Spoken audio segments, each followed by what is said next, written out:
In 1987, I went there just as a tourist and as a mountaineer, and we were there for about a month. Didn't know hardly anything about Tibet.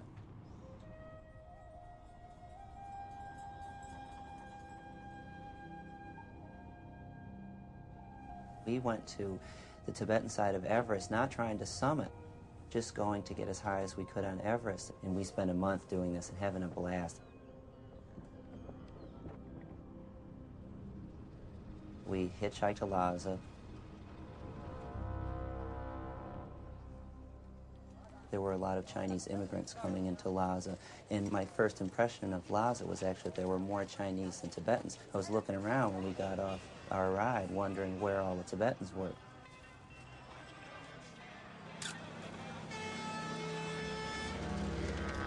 There was a lot of tension in Lhasa. The Chinese were denouncing the Dalai Lama for being a splitist and trying to split the motherland. And they were blaring this on the loudspeakers that he was proposing this peace plan in Washington.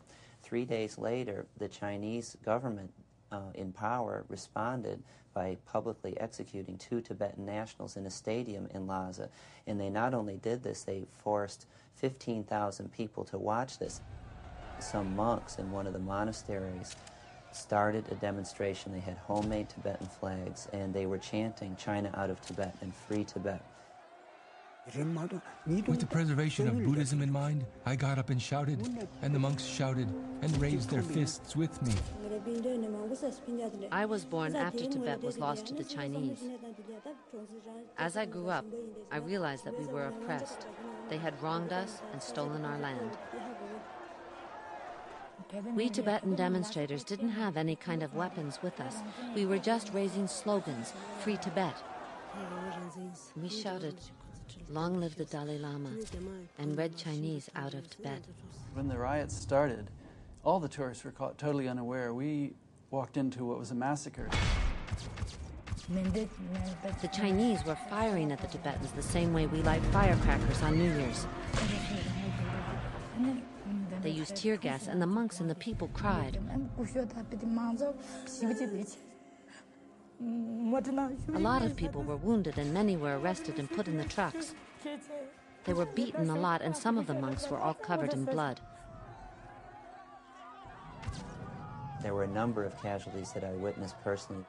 The first was a man, dazed, carrying his son, a 10-year-old boy, in his arms. I ran up to him, saw immediately that the child had been shot in the chest, reached around to his back and saw that there was an exit wound in the back. The child literally died in my hands. There was nothing that I could do. Tibetans just kept grabbing me to take me to someone to take their picture, someone who had been killed or injured. As the police started shooting at the crowd, their vehicles were being overturned. The gasoline that spilled out was lit on fire. Their jeeps exploded. Smoke is pouring into the air. And before you knew it, the whole police station was going up. The prisoners at this time were taken into back rooms, and you could hear gunfire going off inside the police station. And I remember a woman screaming vividly, "They're killing our monks." At one point, we noticed a monk running into the door of the police station to try to help the monks escape who had been imprisoned, or who'd been arrested earlier that morning. And later we found out that was Champa Tenzin. Champa Tenzin, holding hands with another monk, ran into the burning police station, made it through the first rooms, which were collapsing already, into the back rooms, was able to start enough of a fracas with the police that some people managed to escape. About a half hour later, he came out of the building, and his arms, flesh was and skin was hanging off his arms.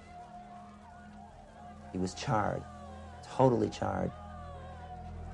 It's the most incredible thing that I had ever seen, because he was still alive, and he was raising his hand up above his head.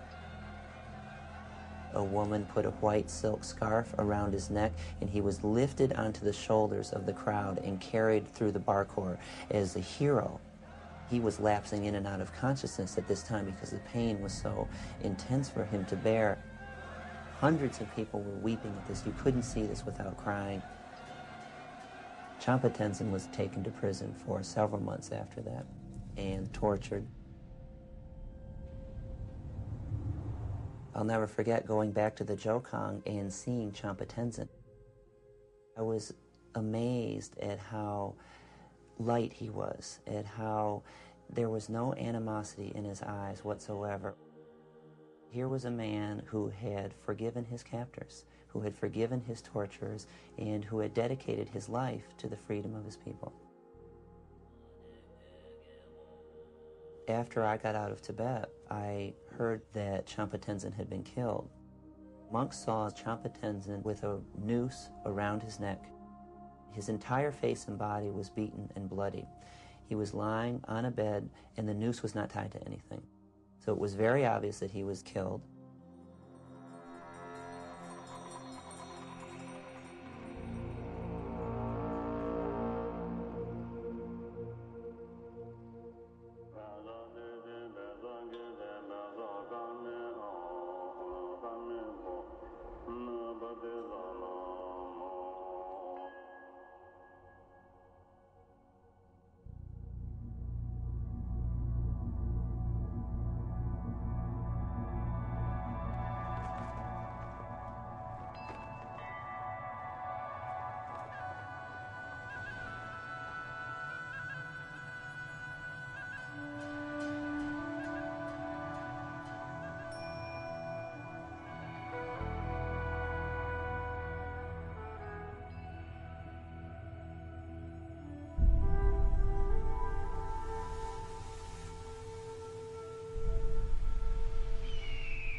Tibet has been called the altar of the earth.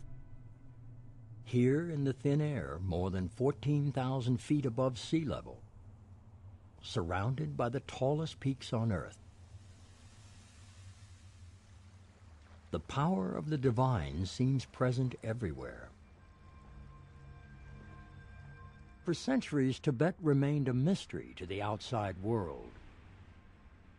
Legends told of a paradise on earth hidden somewhere behind the great mountains.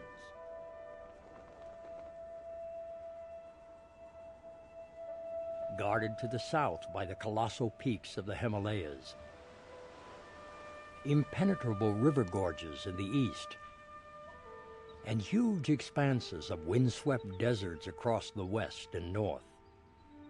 The Great Tibetan Plateau, its peaks thrusting 5 miles into the sky, is the largest geologic feature on Earth. It is an immense territory that stretches for 1,000 miles over an area the size of Western Europe. These hard facts of geography sharply define the borders of ethnic Tibet.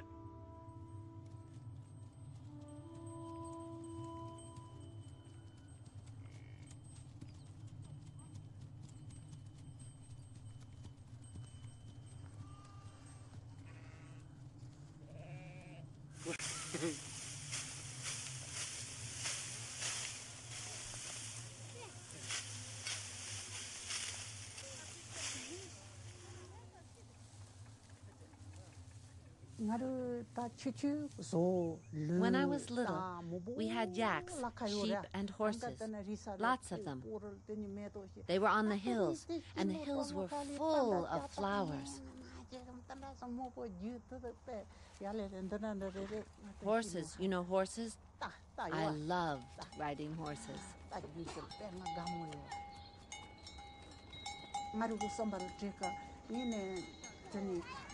As I remember, all the older people would be chanting prayers all the time, and the children would be happily playing around. I don't remember any troubles. We practiced our religion, we had our rites, and we lived happily.